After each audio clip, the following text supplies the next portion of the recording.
सपनों का शहर मुंबई, जिसने बॉलीवुड को चमक दी, स्टॉक मार्केट को रफ्तार दी और भारत की इकोनॉमी को नई पहचान दी। उसने एक ऐसा दौर भी देखा जब उसकी गलियों पर मुंबई अंडरवर्ल्ड का काला साया छाया रहता था।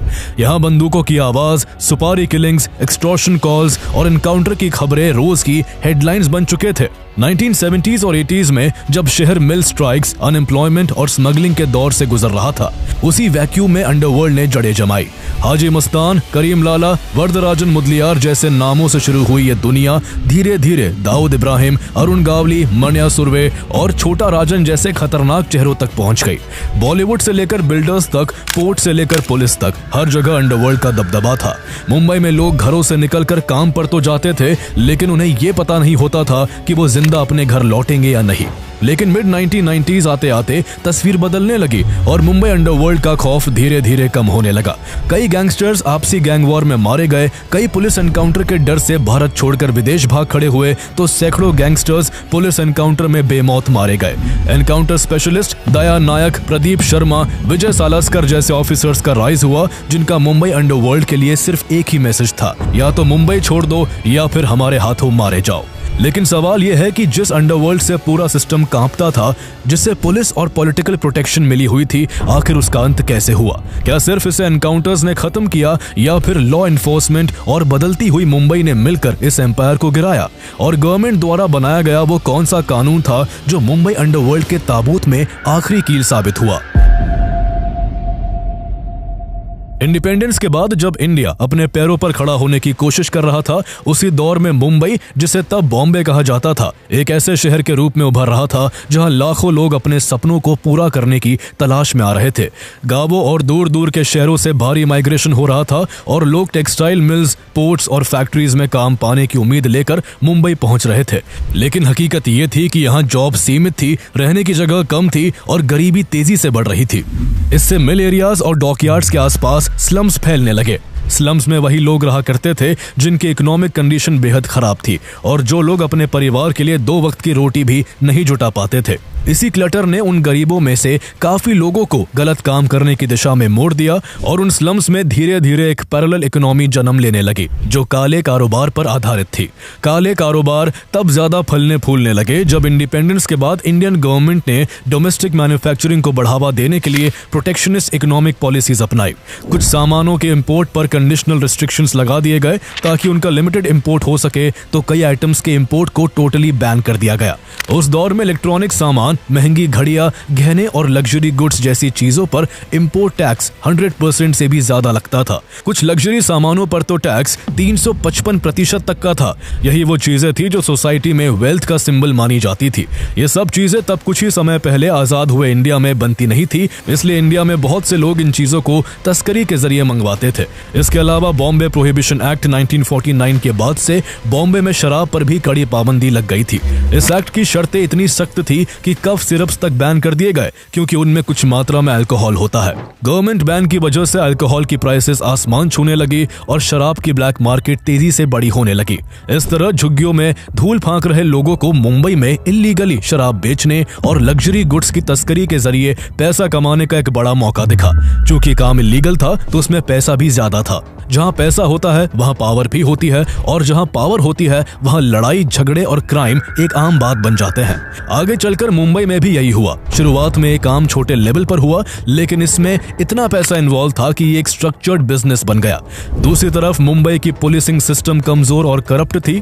पुलिस फोर्स पर वर्कलोड बहुत ज्यादा था और सैलरीज काफी कम थी, जिसकी वजह से मुंबई में रिश्वत एक आम बात बन गई। स्मगलर्स और क्रिमिनल्स ने लॉ एनफोर्समेंट को मैनेज करना सीख लिया। झुग्गियों से निकले लोगों ने शराब के कारोबार और तस्करी के जरिए इतना पैसा बनाया कि उसके आगे मुंबई पुलिस, फिल्मी सितारे, सरकारी सिस्टम और नेता भी नतमस्तक हो गए और यही से मुंबई में अंडरवर्ल्ड की शुरुआत हुई। हाजी मस्तान, जिसने कभी पंक्चर की दुकान पर तो कभी डॉक्स पर कूली का काम किया था, वो स्मगलिंग का किंग बन गया। उसने मुंबई में कई वेयर हाउस एस्टैब्लिश किए जहां स्मगल्ड गुड्स स्टोर किए जाते थे। इलेक्ट्रॉनिक्स के अलावा गोल्ड और सिल्वर स्मगलिंग भी बेहद प्रॉफिटेबल बिजनेस बन गया। हाई टैक्सेस की वजह से लीगल मार्केट और स्मगल्ड गोल्ड सिल्वर के प्राइसेस में बड़ा अंतर था और यही मार्जिन स्मगलर्स को अट्रैक्ट करता था। हाजी मस्तान ने खुद को एक रॉबिन हुड की तरह प्रोजेक्ट किया और गरीबों की मदद करके पब्लिक सपोर्ट भी हासिल किया। हाजी मस्तान की शोहरत इतनी ज्यादा बढ़ गई कि उसे मुंबई अंडरवर्ल्ड का फर्स्ट डॉन कहा जाने लगा। हालांकि उस समय हाजी मस्तान अकेला शख्स नहीं था जिसने लीगल काम के जरिए मुंबई में शोहरत कमाई थी, बल्कि उस समय वहां दो और लोगों का सिक्का चलता था। उनमें से एक था वरदराजन मुदलियार उर्फ वर्दा भाई, जबकि दूसरा पठानों का सरदार करीम लाला था। करीम लाला ने हफ्ता वसूली, इल्लीगल लिकर और कॉन्ट्रैक्ट किलिंग के दम पर अपना कंट्रोल कायम किया, तो वही वरदराजन मुदलियार ने प्रोटेक्शन रैकेट्स, मटका गैम्बलिंग और लेबर यूनियंस के जरिए अपना इन्फ्लुएंस बनाया। हाजी मस्तान मिलजुल कर बॉम्बे पर राज करना चाहता था, इसलिए उसने इन दोनों डॉन से झगड़ने के बजाय उनसे दोस्ती कर ली और इसके बाद से उन तीनों ने मुंबई को अलग अलग जोन्स में डिवाइड करके आपस में बांट लिया और सभी अपने अपने इलाके के डॉन बन गए। इससे मुंबई में क्राइम पूरी तरह ऑर्गेनाइज्ड और टेरिटोरियल हो गया। चूंकि अंडरवर्ल्ड डॉन अपने एरियाज में वोट्स कंसोलिडेट करने का दम भी रखते थे, जो इंडिया जैसे डेमोक्रेटिक कंट्री में किसी भी पॉलिटिशियन की जीत का सबसे बड़ा कारण होता है, इसलिए पॉलिटिकल लीडर्स ने भी अंडरवर्ल्ड के साथ हाथ मिला लिया। ये एक म्यूचुअल रिलेशन था। हर कंसाइनमेंट से आने वाले पैसे का कुछ हिस्सा गैंगस्टर्स पॉलिटिशियंस तक पहुंचाते थे, जो उन्हें इलेक्शन लड़ने के रिसोर्सेज देता था और बदले में अंडरवर्ल्ड को पॉलिटिकल प्रोटेक्शन मिलती थी। पॉलिटिकल सपोर्ट की वजह से अंडरवर्ल्ड ने गवर्नमेंट मशीनरी से खुद को सिक्योर कर लिया। चारों तरफ से खुद को मजबूत करने के बाद अंडरवर्ल्ड के लोग खुद को इकोनॉमिकली स्ट्रॉन्ग करने के लिए फिल्मों को भी फाइनेंस करने लगे और उन फिल्मों में अपने करीबी एक्टर्स और एक्ट्रेसेस को रोल दिलवाने लगे। करीब 2 दशकों में अंडरवर्ल्ड के लोगों ने मुंबई में इस कदर दहशत कायम कर ली कि बिल्डर्स, ट्रेडर्स और यहाँ तक कि बॉलीवुड से जुड़े लोग भी उन्हें प्रोटेक्शन मनी देने लगे। डिस्प्यूट्स कोर्ट्स में नहीं बल्कि गैंग लीडर्स के पास सुलझाए जाने लगे। 1970s तक अंडरवर्ल्ड मुंबई की डेली लाइफ का हिस्सा बन चुका था और पुलिस तमाशबीन बनकर सब कुछ चुपचाप देख रही थी, क्योंकि पुलिस वालों को भी अंडरवर्ल्ड की तरफ से उनका कट पहुंच जाता था। जब तक मुंबई अंडरवर्ल्ड में हाजी मस्तान का दबदबा रहा, मुंबई में गैंग वॉर नहीं हुई, यानी गैंगस्टर्स ने आपस में कोई खास खून खराबा नहीं किया। इसका एक कारण यह भी था कि हाजी मस्तान बिना गोली चलाए किसी भी मामले को सुलझा लेता था। लेकिन 1980 के दशक में अंडरवर्ल्ड में उसका दबदबा कमजोर होने लगा, जिसके बाद उसने पॉलिटिक्स ज्वाइन कर ली। पठान गैंग में भी करीम लाला की जगह नए लड़कों ने ले ली और वरदराजन मुदलियार की भी मुंबई पर पकड़ ढीली हो गई। ऐसे में अंडरवर्ल्ड में धीरे धीरे मुंबई के डोंगरी के एक पुलिस कांस्टेबल का बेटा दाऊद इब्राहिम उभरने लगा। दाऊद ने अपने बड़े भाई सबीर इब्राहिम के साथ मिलकर डी कंपनी स्टैब्लिश की और उसने क्राइम को स्ट्रीट लेवल से उठाकर एक कॉर्पोरेट स्टाइल सिंडिकेट में बदल दिया। हालांकि उसी समय मुंबई में दूसरे लोकल गैंगस्टर्स का भी उदय हो चुका था। अरुण गवली नाम का एक गैंगस्टर दगड़ी चौल में खुद का क्रिमिनल एम्पायर बनाकर खुद को एक हिंदू डॉन के रूप में स्टैब्लिश कर रहा था। उसने लोकल बिजनेसेस, मिल्स, हफ्ता वसूली और कॉन्ट्रैक्ट किलिंग के जरिए ढेर सारा पैसा बनाया और दगड़ी चौल में पैरेलल गवर्नमेंट चलाने लगा। दूसरी तरफ मन्या सुर्वे जैसे गैंगस्टर्स कॉन्ट्रैक्ट किलिंग्स और एक्सटॉर्शन के जरिए अपना नाम बनाने का प्रयास कर रहे थे और मुंबई के क्रिमिनल इकोसिस्टम में अपनी जगह तलाश रहे थे। पठान गैंग में आलमजेब, समद खान, सईद बाटला और अमीर ज़ादा जैसे नए लड़के भी अंडरवर्ल्ड में बड़ा नाम बनाने को बेताब थे। इतने सारे गैंग के इमरजेंस के बावजूद दाऊद अकेला ही अंडरवर्ल्ड को कंट्रोल करना चाहता था। उसने मुंबई पुलिस से गहरी सांठगांठ कर रखी थी और दूसरे लोकल गैंगस्टर्स की पुलिस से मुखबिरी करता रहता था, जिससे उनको काफी नुकसान उठाना पड़ता था। इसके अलावा वो दूसरे गैंग के बिजनेसेस में भी टांग अड़ाने लगा था, जिससे मुंबई अंडरवर्ल्ड में आपसी अंडरस्टैंडिंग खत्म हो गई। इसके बाद दाऊद की मनमानियों पर लगाम लगाने के लिए 12 फरवरी 1981 को पठान गैंग और मन्या सुर्वे ने मिलकर दाऊद के बड़े भाई सबीर इब्राहिम की हत्या कर दी। इसके बाद गैंगस्टर्स का एक दूसरे के परिवार को निशाना न बनाने का रिवाज टूट गया और मुंबई में गैंग वॉर आम हो गई। अपने भाई की हत्या से गुस्साए दाऊद ने पुलिस से मुखबिरी करके मन्या सुर्वे समेत अपने कई दुश्मनों को एनकाउंटर करवा दिया और फिर पठान गैंग के भी कई लोगों की हत्या कर दी। हालांकि साल 1986 उसका इंडिया में आखिरी साल साबित हुआ, क्योंकि मन्या सुर्वे के बाद मुंबई में पुलिस एनकाउंटर का प्रचलन शुरू हो गया था।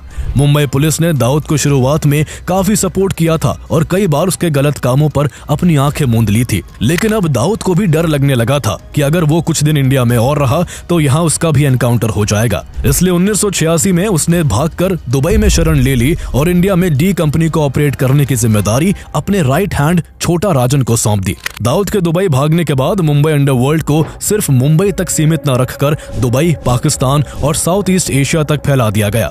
इससे मुंबई के स्मगलिंग रूट्स इंटरनेशनल हो गए और अंडरवर्ल्ड में मनी फ्लो काफी ज्यादा बढ़ गया। दाऊद के दुबई भागने के बाद भी मुंबई में गैंग वॉर और पुलिस एनकाउंटर जारी रहे।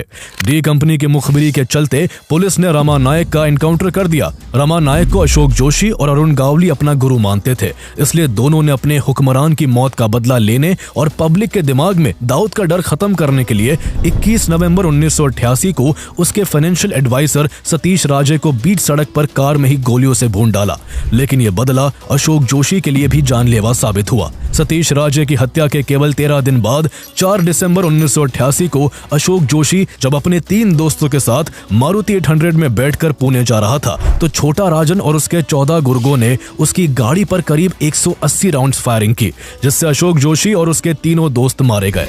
कुछ महीनों बाद दाऊद के इशारे पर छोटा राजन ने अरुण गावली के बड़े भाई किशोर गावली की भी हत्या कर दी। पहले अपने गुरु, फिर अपने सबसे अच्छे दोस्त और बड़े भाई की हत्या से अरुण गावली बदले की आग में जलने लगा। उसके लिए अब डी कंपनी को मुंबई से उखाड़ फेंकना ही एकमात्र मकसद रह गया था। इसका नतीजा ये हुआ कि अरुण गावली गैंग ने भी बदले में डी कंपनी के हवाला हैंडलर महेंद्र चौराडिया और दाऊद के 2 खास आदमी लंबू अमीर और राजी मेहंदी को मार गिराया। इसके बाद अरुण गावली गैंग ने दाऊद की बहन हसीना पारकर के पति इब्राहिम पारकर की भी हत्या कर दी, जिसने मुंबई में एक ऐसे शूटआउट को जन्म दिया जिससे मुंबई थर्रा गई। बदले की आग में जल रहे दाऊद के इशारे पर उसके शूटर्स ने 12 नवंबर 1992 को मुंबई के जेजे हॉस्पिटल में घुसकर ताबड़तोड़ 500 राउंड्स की फायरिंग की और दाऊद के जीजा की हत्या करने वाले शैलेश हलदंकर को भून डाला। इस गोलीबारी में 2 पुलिसकर्मी भी मारे गए। ये एक ऐसा इंसिडेंट था जिसने न केवल मुंबई को दहला दिया बल्कि डी कंपनी में भी दरार पैदा कर दी। दरअसल दाऊद ने अपने जीजा के हत्यारे को मारने का काम पहले अपने राइट हैंड छोटा राजन को सौंपा था, लेकिन उसके जीजा के हत्यारे जेजे हॉस्पिटल में पुलिस प्रोटेक्शन में भर्ती थे, इसलिए उसको उन्हें मारने में देरी हो रही थी। इससे दाऊद छोटा राजन पर शक करने लगा था और उसने ये काम अपने लेफ्ट हैंड छोटा शकील को सौंप दिया था। इसके बाद से छोटा राजन और दाऊद के बीच दरार बढ़ने लगी। इधर मुंबई में जहां एक तरफ गैंगस्टर्स खुद एक दूसरे को खत्म करने पर तुले थे, तो वहीं दूसरी तरफ मुंबई पुलिस भी गैंगस्टर्स का एनकाउंटर कर उन्हें जड़ से खत्म करने में लगी हुई थी। साल 1991 में Mumbai anti terrorism squad ATS को टिप मिली कि डी कंपनी का कुख्यात शूटर दिलीप बुवा और माया दोलास अपने 5 गुर्गों के साथ लोखंडवाला की एक बिल्डिंग में छिपे बैठे हैं। इन्फॉर्मेशन मिलते ही मुंबई ATS अपनी टीम के साथ मौके पर पहुंच गई और करीब 4 घंटे तक चले शूटआउट में दिलीप बुवा, माया दोलास समेत दाऊद के 7 गुर्गों को मार गिराया। लेकिन अंडरवर्ल्ड का सबसे खतरनाक रूप तब देखने को मिला जब 6 दिसंबर 1992 को अयोध्या में बाबरी मस्जिद गिराई जाने के बाद पूरे देश में कम्युनल राइट्स भड़क उठे। मुंबई भी इससे छूता नहीं रहा और मुंबई की सड़कों पर हर रोज खून बहने लगा। ऐसे में दुबई में बैठे दाऊद ने भी मुंबई को दहलाने के लिए पाकिस्तानी इंटेलिजेंस एजेंसी ISI के साथ हाथ मिला लिया। पाकिस्तान से स्मगल किए गए बॉम्ब्स, RDX और ऑटोमेटिक वेपन्स की मदद से दाऊद इब्राहिम ने टाइगर मेमन, मोहम्मद दोसा, अनीस इब्राहिम और ISI के साथ मिलकर 12 मार्च 1993 को मुंबई में टेररिस्ट अटैक करवा के 12 जोरदार धमाके करवाए। इन धमाकों में करीब 257 लोगों की मौत हो गई और 700 से ज्यादा लोग गंभीर रूप से घायल हो गए। 1993 मुंबई बॉम्ब ब्लास्ट के बाद अंडरवर्ल्ड केवल एक क्राइम प्रॉब्लम ही नहीं बल्कि एक नेशनल सिक्योरिटी थ्रेट बन चुका था। इस आतंकी हमले ने शहर की तस्वीर और अथॉरिटीज की सोच दोनों को बदल दिया। पॉलिटिकल प्रेशर, पब्लिक एंगर और मीडिया स्क्रूटिनी के चलते मुंबई पुलिस को ऑलमोस्ट फ्री हैंड दे दिया गया। मुंबई क्राइम ब्रांच ने एनकाउंटर स्पेशलिस्ट की एक स्पेशल स्क्वाड बनाई। मुंबई पुलिस समझ चुकी थी कि अगर इन गैंगस्टर्स के मन में खौफ पैदा करना है तो उनके मन में मौत का डर पैदा करना ही होगा, क्योंकि गैंगस्टर्स जुडिशरी की कमजोरियों का फायदा उठा रहे थे। केस सालों साल चलने की वजह से गवाहों को पेश करने में दिक्कत आती थी और कई गवाह गैंगस्टर्स के डर से उसके खिलाफ गवाही देने से मुकर जाते थे। ऐसे में पुलिस ने गैंगस्टर्स को अरेस्ट करने के बजाय बड़ी संख्या में मारना शुरू कर दिया। दया नायक, विजय सालस्कर, असलम मोमिन, प्रदीप शर्मा, सचिन वाजे, प्रफुल्ल भोसले और संजय कदम जैसे एनकाउंटर स्पेशलिस्ट जनता की नजर में एक्शन हीरोज की तरह उभर कर सामने आए। इन ऑफिसर्स में से कई ने मुंबई पुलिस अकेडमी से 1983 के बैच में ट्रेनिंग कंप्लीट की थी और यही बैच आगे चलकर 83 बैच के नाम से मशहूर हो गया।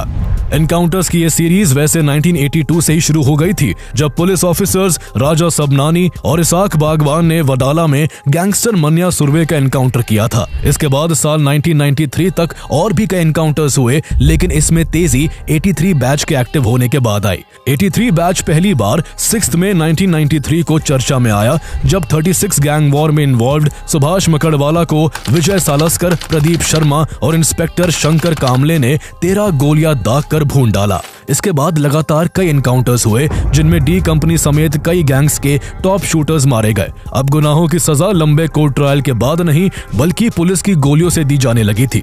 हर एनकाउंटर में लगभग एक ही कहानी होती थी। टिप मिलने के बाद पुलिस बताए हुए ठिकाने पर गैंगस्टर को पकड़ने पहुंचती, उसे सरेंडर करने को कहा जाता लेकिन वो उल्टा पुलिस पर फायरिंग कर देता और पुलिस की जवाबी कार्रवाई में मारा जाता। कोर्ट के सामने हर बार पुलिस का यही कहना होता था कि उसने डिफेंस में गोली चलाई है। यही से गैंगस्टर्स के मन में पुलिस का खौफ पैदा हुआ और मुंबई अंडरवर्ल्ड के खात्मे की कहानी शुरू हो गई। 1993 के बाद अंडरवर्ल्ड भी रिलीजन के नाम पर बंटने लगा था। 1993 मुंबई सीरियल बॉम्ब ब्लास्ट से पहले हिंदू और मुस्लिम डॉन साथ काम करते थे, एक दूसरे के फेस्टिवल्स में शामिल होते थे और फैमिली लेवल रिलेशंस बनाए रखते थे। लेकिन 1993 के बाद हालात बदल गए। इसका सबसे बड़ा एग्जाम्पल खुद डी कंपनी में देखने को मिला। छोटा राजन, जिसे दाऊद अपना राइट हैंड मानता था, उसने 1993 के आतंकी हमले की पूरी प्लानिंग से उसको बिल्कुल दूर रखा था। डी कंपनी के मुस्लिम लोग अब उसे काफिर कहने लगे थे और दुबई में दाऊद की पार्टी में उसे मारने की प्लानिंग भी की जा चुकी थी। हालांकि किसी तरह छोटा राजन को इसकी खबर पहले ही लग गई और वो बच निकला। यही से छोटा राजन और दाऊद इब्राहिम एक दूसरे के जानी दुश्मन बन गए और मुंबई अंडरवर्ल्ड धर्म के नाम पर बट गया।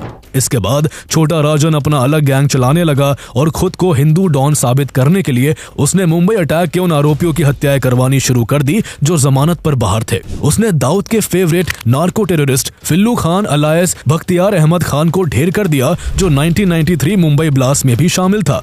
इसके अलावा उसने सलीम कुरला, माजिद खान और मोहम्मद जिंदरन जैसे दाऊद के कई गैंग मेंबर्स को भी ढेर किया जो 1993 मुंबई ब्लास्ट में भी शामिल थे।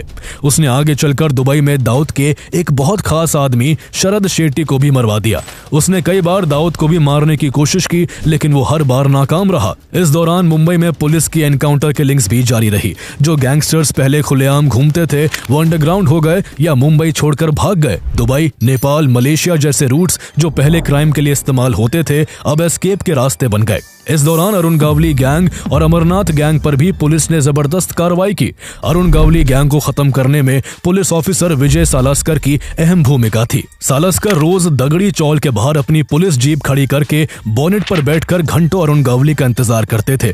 कहा जाता है कि अरुण गावली को विजय सालस्कर से इतना डर लगता था कि उसे हर दिन लगता था कि मौत उसका बाहर इंतजार कर रही है। उसका यह डर तब से और बढ़ गया था जब पुलिस ने उसके दो सबसे भरोसेमंद आदमी सदा पावले और विजय तांडेल का एनकाउंटर कर मार दिया था। जैसे जैसे एनकाउंटर्स बढ़े वैसे वैसे एनकाउंटर स्पेशलिस्ट की पॉपुलैरिटी भी बढ़ती चली गई।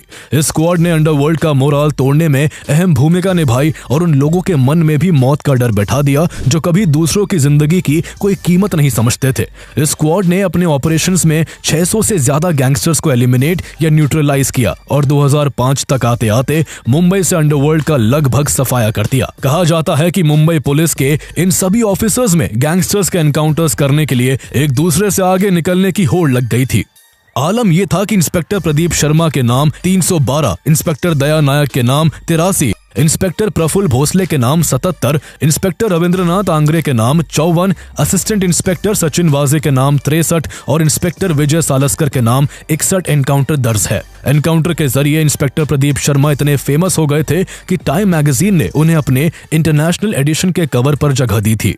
जहां गैंग वॉर्स और पुलिस एनकाउंटर्स मुंबई अंडरवर्ल्ड को खोखला करते जा रहे थे तो वही उसके खात्मे में एक अहम किरदार 1991 के एलपीजी रिफॉर्म्स ने भी निभाया। दरअसल गवर्नमेंट ऑफ इंडिया की प्रोटेक्शनिस्ट पॉलिसीज की वजह से देश के फॉरेक्स रिजर्व्स लगातार डिक्लाइन कर रहे थे। 1990s की शुरुआत तक हालत इतनी खराब हो चुकी थी कि इंडिया के पास कुछ हफ्तों के इंपोर्ट्स के लिए भी रिजर्व्स नहीं बचे थे। ऐसे में उस समय के finance minister doctor Manmohan Singh ने साल 1991 में एलपीजी रिफॉर्म्स यानी liberalisation, privatisation, globalisation reforms introduce किए जिनका मकसद इंडियन इकोनॉमी को लिबरलाइज करना और ग्लोबल मार्केट के लिए ओपन करना था। जैसे ही इंडियन इकोनॉमी को फॉरेन गुड्स के लिए खोला गया, इंडियन मार्केट्स इंपोर्टेड प्रोडक्ट्स से भर गए। गवर्नमेंट ने पहले जिन आइटम्स के इंपोर्ट पर रेस्ट्रिक्शंस और बैन्स लगाए हुए थे, 1991 के बाद उन्हें धीरे धीरे हटा दिया गया।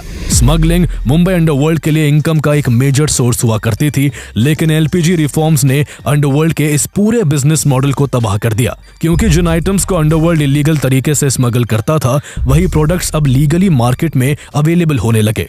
प्राइस डिफरेंस खत्म हो गया और स्मगलिंग का प्रॉफिट मार्जिन लगभग जीरो हो गया। जो लग्जरी गुड्स पहले सिर्फ सेलेक्टेड लोगों तक सीमित थे, अब वो मिडिल क्लास की रीच में आ चुके थे। इस इकोनॉमिक शिफ्ट ने मुंबई अंडरवर्ल्ड के फाइनेंशियल स्ट्रक्चर को पूरी तरह बदल कर रख दिया। अंडरवर्ल्ड में डेस्परेशन साफ दिखाई देने लगी और उन्हें नए सोर्सेज ऑफ इनकम तलाशने पड़े। इसके अलावा 1970 के दशक से ही महाराष्ट्र में लिकर लॉज भी धीरे धीरे रिलैक्स हो चुके थे। इसका सीधा असर अंडरवर्ल्ड के कंट्रोल में चल रहे इलीगल लिकर ट्रेड पर पड़ा। जो लिकर डेंस कभी अंडरवर्ल्ड की स्टेडी इनकम का जरिया थे, वो धीरे धीरे बंद होने लगे। ब्लैक मनी ड्रिवन इकोनॉमी की जगह कॉर्पोरेट मुंबई ने ले ली। ऐसे में अंडरवर्ल्ड पहले से ज्यादा अग्रेसिव हो गया था और उनका ज्यादातर झुकाव एक्सटॉर्शन, किडनैपिंग और कॉन्ट्रैक्ट किलिंग्स की ओर बढ़ने लगा था। पहले जहां ये क्राइम्स लिमिटेड स्केल पर होते थे, वही स्मगलिंग और लिकर ट्रेड के कोलैप्स के बाद मुंबई अंडरवर्ल्ड ने अपना पूरा फोकस इन्हीं एक्टिविटीज पर लगा दिया। इससे मुंबई में लार्ज स्केल पर आम जनता, बिजनेसमैन, बॉलीवुड से जुड़े लोगों से एक्सटॉर्शन मांगा जाने लगा और एक्सटॉर्शन न देने पर उनको किडनैप या उनकी हत्या की जाने लगी। एक्सटॉर्शन मनी देने से इनकार करने पर दाऊद गैंग ने म्यूजिक कंपनी टी सीरीज के फाउंडर गुलशन कुमार की अगस्त 1997 में हत्या कर दी। इस हत्या ने न सिर्फ बॉलीवुड बल्कि पूरे देश को हिलाकर रख दिया। इस दौरान शिवसेना के कई वर्कर्स और लीडर्स की भी अंडरवर्ल्ड के गैंगस्टर्स ने हत्या की। साल 1998 में केवल एक ही साल में मुंबई में 101 बिजनेसमैन की हत्या सिर्फ इसलिए कर दी गई क्योंकि उन्होंने मुंबई अंडरवर्ल्ड के गैंगस्टर्स को फिरौती नहीं दी थी। साफ था कि मुंबई के एनकाउंटर्स की वजह से अंडरवर्ल्ड के लोग देश तो छोड़ चुके थे, लेकिन उनके लोग अब भी मुंबई को लहूलुहान कर रहे थे।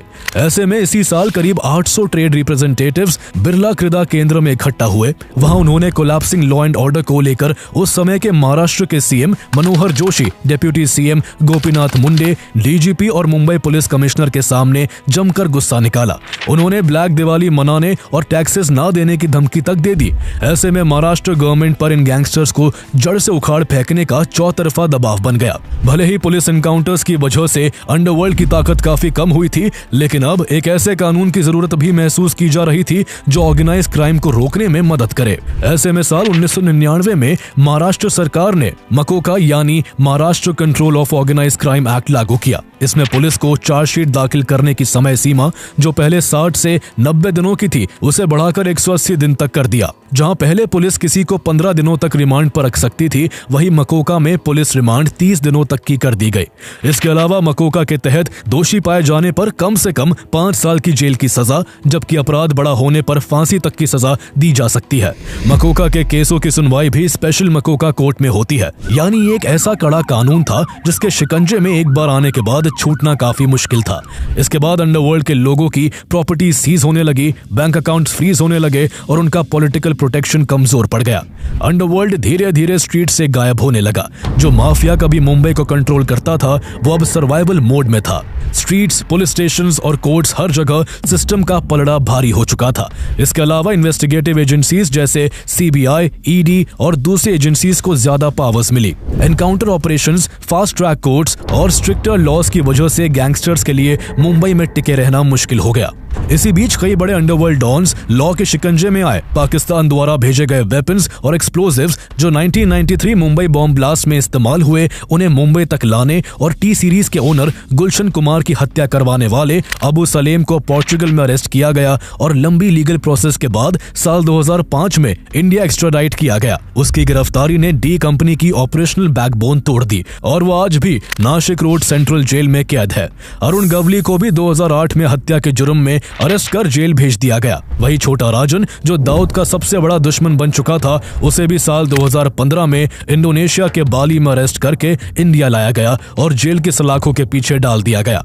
इससे साफ था कि मुंबई अंडरवर्ल्ड डॉन चाहे मुंबई में हो या भारत के बाहर, वो सुरक्षित नहीं रह सकते। अगर आज मुंबई अंडरवर्ल्ड की बात करें तो छोटा शकील और दाऊद इब्राहिम अब भी फरार है। भले ही भारत की पहल के चलते अमेरिका ने दाऊद को ग्लोबल टेररिस्ट डिक्लेयर कर उसके सर पर भारी भरकम इनाम रखा रखा हुआ है और वो एक हद तक ऑपरेशनली आइसोलेट हो चुका है, लेकिन वो आज भी पाकिस्तान में सुरक्षित बैठा हुआ है। ये कहीं ना कहीं इंडियन एजेंसीज की नाकामी है, लेकिन अगर इस केस को छोड़ दिया जाए तो लगभग हर बड़ा गैंगस्टर मुंबई अंडरवर्ल्ड से साफ हो चुका है। जहां शरद शेट्टी, रामाभाई नायक, बाबू रेशम और अशोक जोशी जैसे बड़े प्लेयर्स अपनी गैंग वॉर्स में मारे गए, तो वही मन्या सुर्वे, माया दोलास, दिलीप बुवा और अमरनाथ नायक जैसे गैंगस्टर्स पुलिस एनकाउंटर्स का शिकार हो गए। इसके अलावा अनिल परब, अबू सलेम और छोटा राजन जैसे बड़े नाम आज भी जेल की सलाखों के पीछे हैं। वही अरुण गवली करीब 17 साल जेल में बिताने के बाद 2025 में जमानत पर जेल से बाहर आया है। आज मुंबई में शांति है और अंडरवर्ल्ड को करीब करीब खत्म कर दिया गया है। मुंबई आज अपने पैरों पर मजबूती से खड़ी है और डेवलपमेंट के रास्ते पर तेजी से आगे बढ़ रही है। इस सब के बीच सिस्टम मजबूत हुआ है, सिटी मैच्योर हुई है और अंडरवर्ल्ड जो कभी शैडो में राज करता था आज सिर्फ इतिहास बनकर रह गया है। पिछले 20 सालों में गवर्नमेंट के स्ट्रॉन्ग इनिशिएटिव्स ने यह साफ कर दिया है कि अगर पॉलिटिकल विल हो तो कोई भी क्रिमिनल कानून की पहुंच से बाहर नहीं हो सकता और किसी भी शहर में अमन और चैन कायम किया जा सकता है। अगर आपको मुंबई अंडरवर्ल्ड के खात्मे की ये कहानी दिलचस्प लगी तो आपको हमारी rise of Mumbai mafia series की बाकी वीडियोस भी जरूर देखनी चाहिए। इस सीरीज में हमने हाजी मस्तान, दाऊद इब्राहिम, मन्या सुर्वे, अरुण गावली और छोटा राजन की पूरी कहानी डिटेल में कवर की है। इन सभी वीडियोस के लिंक्स आपको इस वीडियो के डिस्क्रिप्शन में मिल जाएंगे।